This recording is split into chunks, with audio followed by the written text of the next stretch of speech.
Solution देख के भी समझ नहीं आया? आया? क्या समझ में आया? पहले तो बोला गया ओवरऑल लेवल कितना होगा और लेवल ऑफ इंटरफेस कितना होगा। पहले तो हम लोग बात करते हैं ओवरऑल क्या होगा। ओवरऑल आइस जब भी मेल्ट होता है तो क्या होता है? कम वॉल्यूम कम होता है, तो लेवल क्या होगा बताओ? डिक्रीज। इसमें तो कोई डाउट नहीं है। ये वाला पार्ट तो आप उससे केस से कंपेयर करके भी बना सकते हो कि जब सिर्फ आइस फ्लोट करता था वाटर के ऊपर तो क्या होता था, उस समय मैं बता रहा हूँ। और दूसरा कैलकुलेट करके बनाते हैं हम लोग, ठीक है। लेवल ऑफ इंटरफेस के लिए बात करते हैं। तो आपको पता है पहले जब आइस का वॉल्यूम जो इनसाइड था वो कितना था, ठीक है। अगर आप लिखोगे मास ऑफ आइस इनटू ग्रेविटी, इस वेट को कौन बैलेंस कर रहा था बताओ? बॉइंट फोर्स। तो बॉइंट फोर्स कितना होगा बताओ? ये सपोज करो V इन था, मतलब V1 लिख सकते हो आप इसको, V1 density of water gravity, ऊपर कितना बोलो? V2 density of ice gravity, कितना बोलो? नाउ इसमें से V1 की वैल्यू कितनी थी?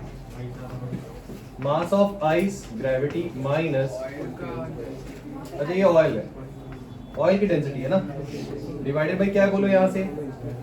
Density of water gravity, gravity को कैंसिल कर दो, कितना वॉल्यूम अंदर था? Mass of ice density of water V2 rho naught and rho W।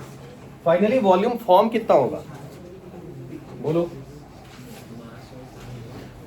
Finally जो वाटर का वॉल्यूम फॉर्म है, वॉल्यूम ऑफ वाटर फॉर्म कितना होगा? जितना मास ऑफ आइस था divided by density of water. Water form हुआ है ना बेसिकली। ये कहां से आता है? मास of ice equal to mass of water form से आता है, बोलो। तो ये मास ऑफ आइस हो गया, ये मास ऑफ वाटर फॉर्म हो गया। इन दोनों को कंपेयर करूं तो इससे ये वाला वॉल्यूम तो थोड़ा कम ही दिख रहा है ना, ये फर्स्ट टर्म है, और उससे ये थोड़ा क्या दिख रहा है बताओ? कम। मतलब पहले जो वॉल्यूम ये अंदर ऑक्यूपाई कर रहा था आइस वो कम था, अब क्या ऑक्यूपाई कर रहा है बताओ? ज्यादा। ज्यादा ऑक्यूपाई करेगा तो लेवल क्या होगा?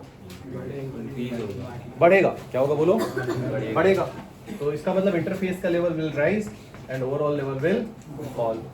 कितने लोग को समझ में आया है? नोट कर लीजिए।